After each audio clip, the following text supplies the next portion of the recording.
ఒక ఫర్నిచర్ షాప్లో చాలా సోఫాస్ ఉన్నాయి. ఈ షాప్ ఓనర్ చందుభాయ్ అకౌంట్స్ చూసుకుంటున్నారు. 2 డేస్లో జిఎస్టీ ఆఫీస్లో అకౌంట్ సబ్మిట్ చేయాలి to the GST officer. And తన దగ్గర ఉన్న సోఫాస్ వాల్యూ క్యాల్కులేట్ చేయలేకపోతున్నాడు చందుభాయ్. సో చందుభాయ్కి హెల్ప్ చేయాల్సింది ఒక చార్టెడ్ అకౌంటెంట్.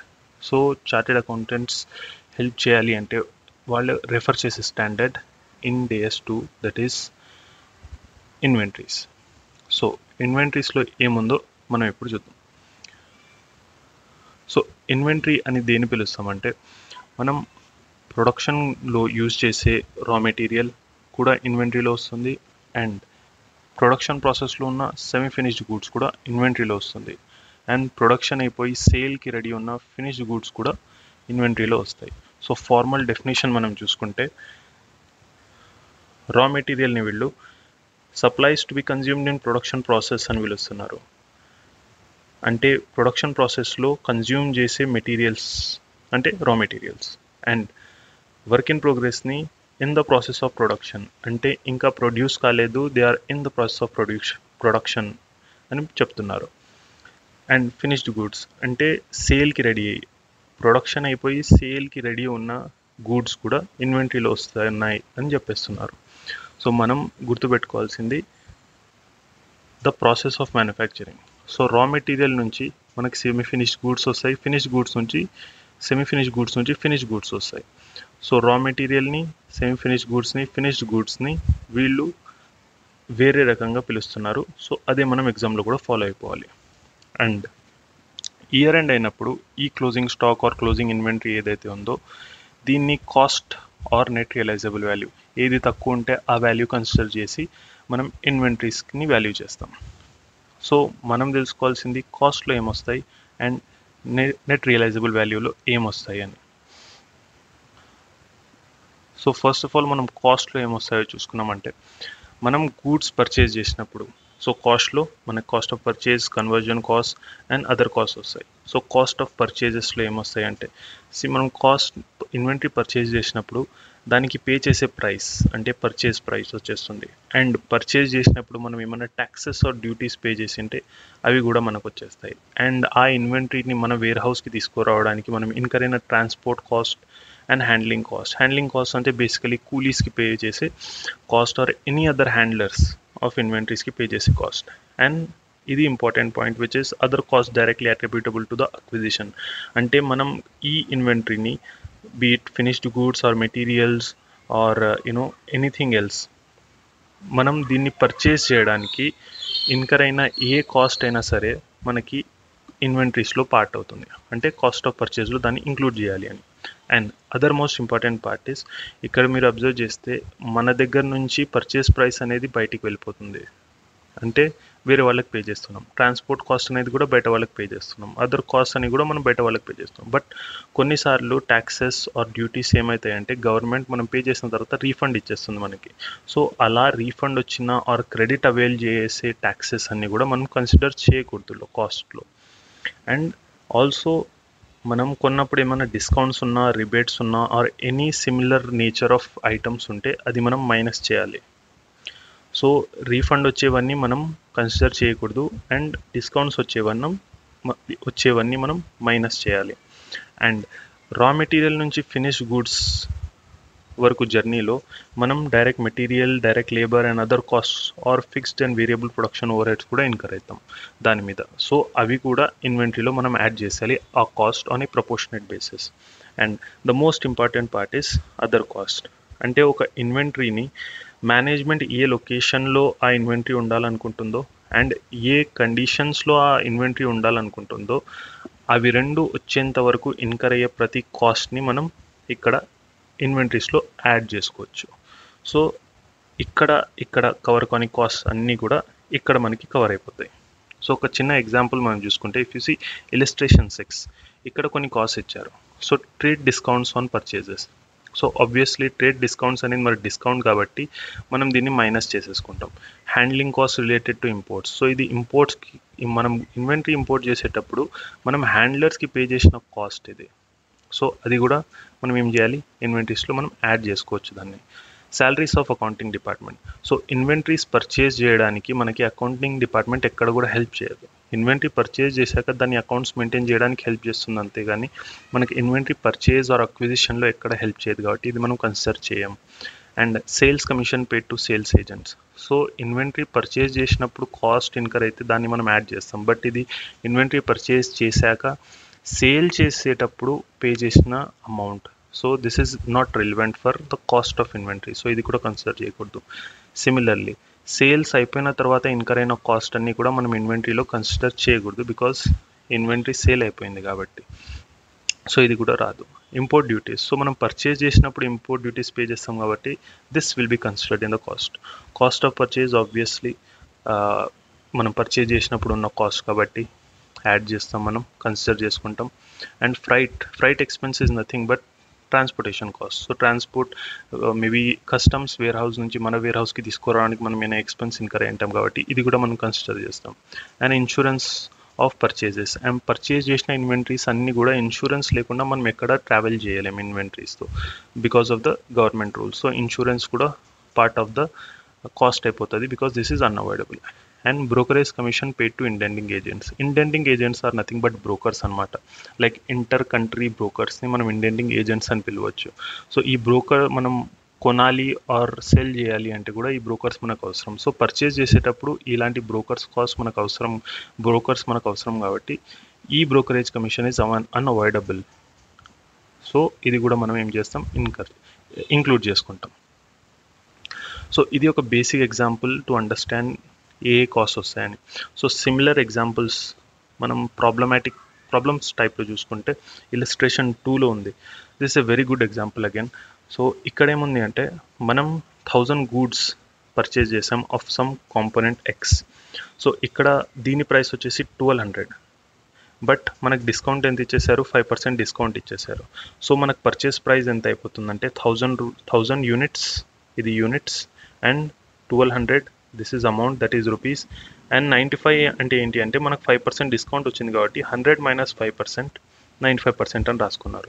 సో ఇది కన్ఫ్యూజింగ్గా ఉంటే what we can do is 1200ని -5% చేసుకుంటే మనకు వచ్చే అమౌంట్ ఉంటుంది. ఆ అమౌంట్తో ఇంటూ 1000 చేసేస్తే కూడా మనకి సేమ్ వచ్చేస్తుంది అనమాట. సో ఇక్కడ 1000 units into 1200 into the amount after netting of the discount. And దాంతోపాటు ఇంకా ఏమేమి పే చేసాం మనం. సో ఇంపోర్ట్ డ్యూటీస్ కూడా మనం పే చేసాం. So import duties 60 per unit. So 1000 × 60 ఇక్కడ రాసేసారు 60,000. అండ్ దాంతోపాటు 5000 డెలివరీ కాస్ట్ కూడా అయింది. సో డెలివరీ కాస్ట్ 5000 అని పెట్టేశారు. So total amount is this. So ఇక్కడ ఒక చిన్న లైన్ మెన్షన్ చేశారు వీళ్ళు, which is the supplier offers a early settlement discount of 2% for payment within 30 days. So ఇది ఎక్కడ మనం కన్సిడర్ చేయలేదు, ఎందుకంటే దిస్ ఇక్కడ మీకు సింపుల్గా ఐసిఐ ఇర్రెలవెంట్ అని రాసేసింది. బట్ దానికి రీజన్ ఏంటి అంటే this is kind of cash discount అనమాట. అండ్ క్యాష్ డిస్కౌంట్ మనం ఇచ్చేది ఇన్వెంటరీ సేల్ చేయడానికో ఇన్వెంటరీ పర్చేజ్ చేయడానికో కాదు, it is solely for the cash purpose. తొందరగా మన కస్టమర్ మనకి క్యాష్ పే చేయాలి ఆర్ మన వెండర్ మన దగ్గర నుంచి క్యాష్ తీసుకోవాలి అని మనకు క్యాష్ డిస్కౌంట్ ఇస్తాడు, అంతేగాని ఇన్వెంటరీ కోసం ఇది రిలేటెడ్ కాదు. This is totally related to cash. So ఇది మనం ఇన్వెంటరీలో కన్సిడర్ చేయకూడదు. సో సిమిలర్గా ఇంకో చిన్న ప్రాబ్లం. సో మనం ఇందాక మాట్లాడుకున్నట్టు రా మెటీరియల్స్ నుంచి semi finished goods and finished goods కూడా తయారైతాయి కాబట్టి సో ఇది మొత్తం మ్యానుఫ్యాక్చరింగ్ యూనిట్లో జరిగే ప్రాసెస్. ఒక మ్యానుఫ్యాక్చరింగ్ ఎంటిటీ ఉంటే దాంట్లో జరిగే ప్రాసెస్. ఒక మ్యానుఫ్యాక్చరింగ్ ఎంటిటీలో మనం ఎలా క్యాల్కులేట్ చేస్తాం కాస్ట్ ఆఫ్ ఇన్వెంటరీ అనేది ఈ ఎగ్జాంపుల్లో మనకు తెలుస్తుంది, where it is related to conversion cost. So మనం ఏం చేయాలి అంటే ఇక్కడ కాస్ట్ ఆఫ్ ఇన్వెంటరీ ఐడెంటిఫై చేయాలని చెప్తున్నారు. So it's simple. సో ఏం కావాలి, ఒక్కొక్క యూనిట్కి ఇక్కడ ఇచ్చారు కాస్ట్. సో ఒక్క యూనిట్ ప్రిపేర్ చేయడానికి మనకి ఒక కాంపోనెంట్ కావాలంటే పర్టికులర్ ఎక్స్, దాని వాల్యూ 1205 రూపీస్. కాంపోనెంట్ వై కావాలంటే 800 రూపీస్. రా మెటీరియల్ కావాలి 150. సో మనం ఇక్కడ ఏం చేస్తున్నాం అంటే ఒక యూనిట్కి కాస్ట్ ఎంత అవుతుందో రాసుకుంటున్నాం. సో ఇఫ్ యూ సీ ఒక యూనిట్కి కాస్ట్ వచ్చేసి కాంపోనెంట్ ఎక్స్ కావాలి, that is 12 not 5. Component y కావాలి 800 అండ్ రా మెటీరియల్ కావాలి 150 rupees. So total material cost వచ్చేసి మనకి 2155 అండ్ దీంతో పాటు లేబర్ కాస్ట్ కూడా మనకు అయింది. సో ఇక్కడ మీరు చూస్తే లేబర్స్కి 300 రూపీస్ పే చేస్తున్నారు అండ్ ఒక్క యూనిట్ రెడీ అవ్వడానికి మనకి 2 అవర్స్ తీసుకుంటుంది. Each unit takes 2 hours. So 300 per hour ఇస్తున్నాం, 2 అవర్స్ వర్క్ చేయించుకుంటాం ఒక్కొక్క యూనిట్కి. సో 2 అవర్స్ ఇంటూ 300 చేస్తే మనకి లేబర్ కాస్ట్ వచ్చేస్తుంది విచ్ ఇస్ 600 రూపీస్. అండ్ ఇక్కడ కొంచెం ట్రికీ పార్ట్ ఏంటంటే ఇక్కడ మనకి ఫ్యాక్టరీ రెంట్ ఇచ్చారు, ఎనర్జీ కాస్ట్ ఇచ్చారు. సో ఇది ఓవర్ హెడ్స్లో వచ్చేస్తాయి అనమాట. సో మనం ప్రొడక్షన్ ఓవర్ హెడ్స్ క్యాలిక్యులేట్ చేయడానికి 16,500 ప్లస్ 7,500 డివైడెడ్ బై 1000 చేస్తున్నాం hours because this is normal level of production per month. So over heads అనేది మనం నార్మల్ లెవెల్ ఆఫ్ ప్రొడక్షన్కి రిలేటెడ్గానే క్యాలిక్యులేట్ చేస్తాం. సో ఇది మనం చేసినప్పుడు మనకి 1 అవర్కి ఎంత వస్తుంది కాస్ట్ అనేది తెలుస్తుంది.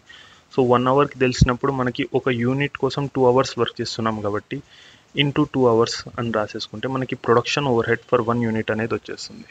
సో అన్ని కాస్ట్లు మనం యాడ్ చేసుకుంటే ఒక యూనిట్ ప్రొడ్యూస్ చేయడానికి మనకు అయ్యే కాస్ట్ 2,803 రూపీస్. అండ్ ఇక్కడ మీరు చూస్తే selling and administrative again are not part of cost of inventories అని సింపుల్గా రాసేసారు. ఇది ఎందుకంటే సో సెల్లింగ్ అనేది మనం ఇన్వెంటరీ కొన్న తర్వాత అమ్మడానికి చేసే ఎక్స్పెన్సెస్. సో అది మనం కన్సిడర్ చేయకూడదు. అండ్ అడ్మినిస్ట్రేటివ్ కాస్ట్ కూడా వేరియస్ అడ్మినిస్ట్రేటివ్ కాస్ట్ ఉంటాయి, అది ఇన్వెంటరీకి రిలేటెడా కాదా మనకు తెలియదు.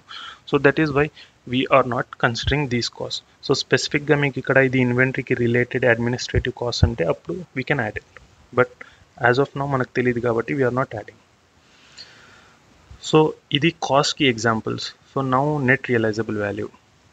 సో నెట్ రియలైజబుల్ వాల్యూ అంటే సింపుల్గా మార్కెట్లో మనం మన ఇన్వెంటరీని తీసుకొని పోయి అమ్మితే మనకి ఎంత అమౌంట్ వస్తుందో దాన్ని నెట్ రియలైజబుల్ వాల్యూ అంటాం. సో అది బేసిక్ డెఫినేషన్. కానీ మనకు ఐసిఐలో ప్రాబ్లమ్స్ ఒక ఫార్ములా ద్వారా చెప్పారు because we need to solve problems కాబట్టి.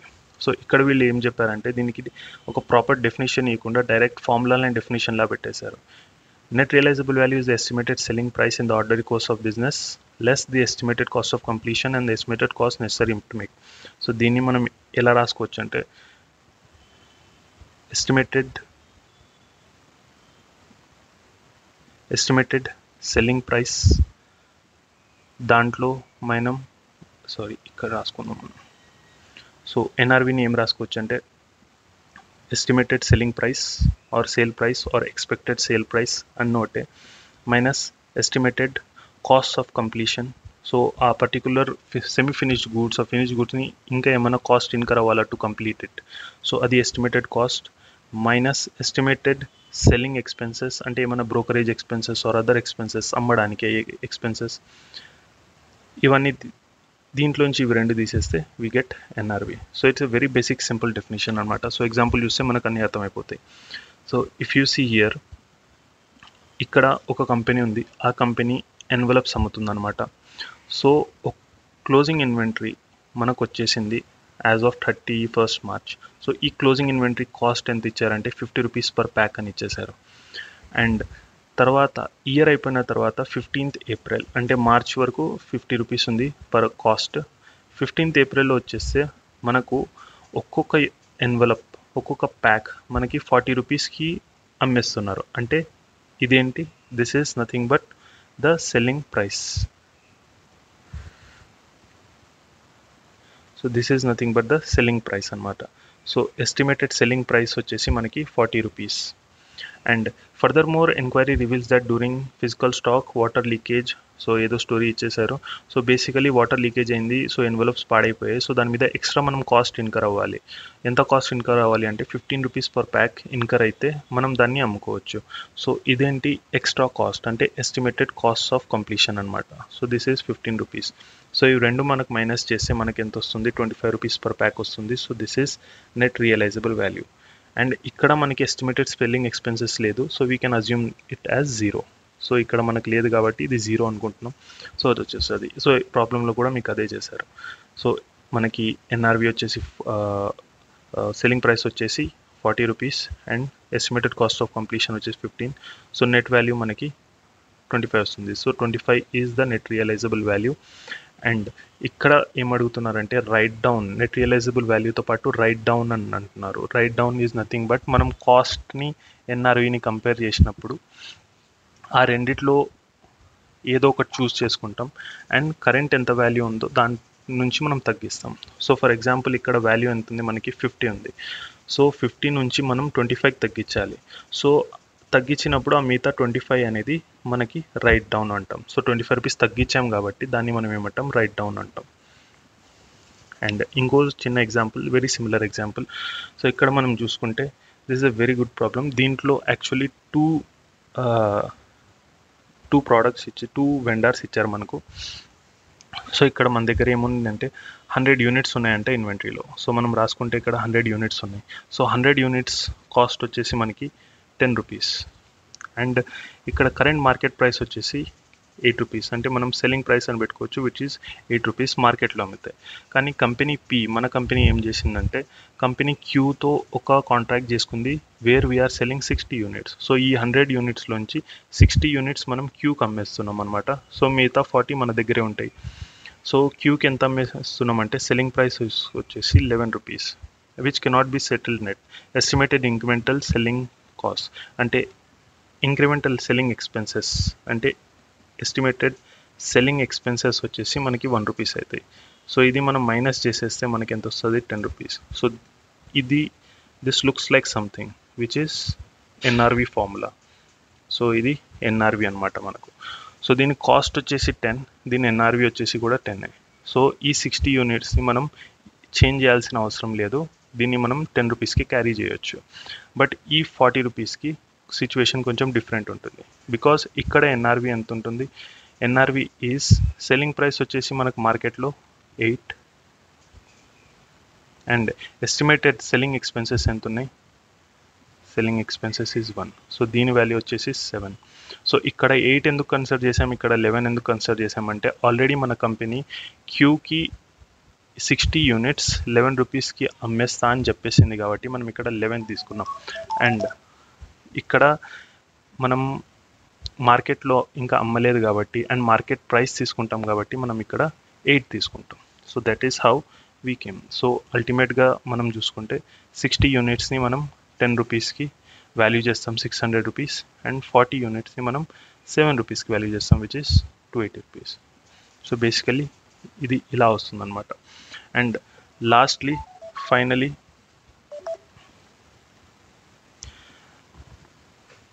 ఆన్ అ హోల్ లెవెల్ మనం చూసుకుంటే మన దగ్గర ఇక్కడ 4 ఐటమ్స్ ఉన్నాయి, A1, A2, B1, C1 అని.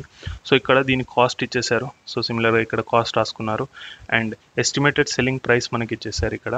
అండ్ ఎస్టిమేటెడ్ సెల్లింగ్ కాస్ట్ కూడా ఇచ్చేసారు. So selling cost nothing but estimated selling cost అని. సో మనకి ఎన్ఆర్వి ఫార్ములా తెలుసు. NRV is nothing but estimated selling price minus estimated selling cost. So అదే ఇక్కడ కూడా చేశారు, estimated selling price minus estimated selling cost. So ఇచ్చేస్తే మనకి NRV వచ్చేసింది. సో ఇవి రెండు మనం కంపేర్ చేయాలి. సో A1 కాస్ట్ వచ్చేసి 8,000, ఎన్ఆర్వి వచ్చేసి 7,300. సో ఏది తక్కువ ఉంది, 7,300. సో దీని వాల్యూ వచ్చేసి 7,300 అవుతుంది. A2 కాస్ట్ వచ్చేసి 14,000, ఎన్ఆర్వి వచ్చేసి 17,800. సో ఏది తక్కువ ఉంది అంటే it is cost. So value 14,000. B1 వచ్చేసి 16,000 cost, 16,800 NRV. So cost is less కాబట్టి దీని వాల్యూ వచ్చేసి మనకి 16,000 ఉంటుంది. అండ్ C1 వచ్చేసి 6,000 అండ్ 7,350 ఉంది. రెండు కంపేర్ చేస్తే దిస్ ఈజ్ లెస్ కాబట్టి మనకు దీని వాల్యూ కూడా 6,000 కాస్ట్ వచ్చేస్తుంది. సో ఇలా మనం కంపేర్ చేయొచ్చు ఎన్ఆర్వి అండ్ కాస్ట్ని. And when there are many items, so item ABCD ఉన్నప్పుడు మనం దీన్ని ఐటమ్ బై ఐటమ్ బేసిస్ మీద కూడా కంపేర్ చేయొచ్చు, ఆర్ గ్రూప్ బేసిస్ మీద కూడా కంపేర్ చేయొచ్చు. సో ఇక్కడ మనం చూసుకుంటే so item by item basis అంటే ఇవి రెండు కంపేర్ చేయాలి, ఏది తక్కువ ఉంది ఇది. సో ఇది దీని వాల్యూ అవుతుంది. దీని రెండిట్లో కంపేర్ చేస్తే కాస్ట్ ఈజ్ లెస్, సో ఇది వాల్యూ అవుతుంది. ఇవి రెండు కంపేర్ చేస్తే ఇది తక్కువ ఉంది, సో అగైన్ కాస్ట్. సో ఇవి రెండు కంపేర్ చేస్తే NRV is less, so NRV. So దీన్ని అన్ని యాడ్ చేస్తే will get this. Or group basis అంటే ఎంటైర్ గ్రూప్కి ఇవి రెండు కంపేర్ చేస్తాం మనం, the total of cost of all the items and total of NRV of all the items. So group బేసిస్లో ఇవి రెండు కన్సిడర్ చేస్తాం. అండ్ ఇవి రెండు కన్సిడర్ చేసినప్పుడు దిస్ ఈజ్ లెస్ కాబట్టి ఇది మనకి ఇన్వెంటరీస్ వాల్యూ అవుతుంది. సో ఇప్పుడు మనకు బేసిక్గా కాస్ట్ ఆర్ ఎన్ఆర్వి ఒక ఇన్వెంటరీని వాల్యూ ఎలా చేయాలో అర్థమైంది. సో మనం ఫస్ట్ ఇన్వెంటరీ డెఫినేషన్ చూసాం. సో ఇన్వెంటరీలో వస్తాయా రావా అనేది particular units. So raw material, finished goods and semi finished goods ఇవి మూడు కూడా ఇన్వెంటరీలో పార్ట్ అవుతాయి. అండ్ ఇన్వెంటరీని వాల్యూ చేయాలి అంటే మనం కాస్ట్ కనుక్కోవాలి అండ్ ఆల్సో ఎన్ఆర్వి కనుక్కోవాలి. అండ్ ఈ రెండిట్లో ఏది తక్కువ ఉంటే అది మనకి వాల్యూ అయిపోతుంది. సో ఇదే మనం మన చందు బైక్ కూడా చెప్పేయాలి. సో ఆయన దగ్గర ఉన్న షాప్లో ఫర్నిచర్ షాప్ కాబట్టి furniture forms part of inventory is our conclusion. And cost మనం క్యాల్కులేట్ చేసేటప్పుడు ఒక చిన్న పాయింట్ అనేది చెప్పచ్చు. All the relevant cost incurred for the purchase and all the cost to bring the inventory to the desired location and condition net of discount. ఇదంతా మీకు cost. And NRV అంటే formula directly పెట్టవచ్చు మనం. Estimated selling price, మార్కెట్లో ఎంత అయితే అమ్మగలుగుతున్నామో ఆ price, estimated complete చేయడానికి అయ్యే ఎస్టిమేటెడ్ కాస్ట్ అండ్ సెల్ చేయడానికి అయ్యే ఎస్టిమేటెడ్ కాస్ట్. ఇవి మూడు క్యాల్కులేట్ చేస్తే మనకి ఎన్ఆర్వి వస్తుంది. అండ్ ఈ రెండిట్లో whichever is lower that will form part of the cost of inventory. So I hope ఈ చిన్న సమ్మరీ మీకు హెల్ప్ అయింది అనుకుంటా. So if you want more videos like this then obviously కమెంట్స్లో మెన్షన్ చేయండి. Difficult topics or difficult concepts ఏమైనా ఉంటే will definitely make a video on this. Thank you so much for watching.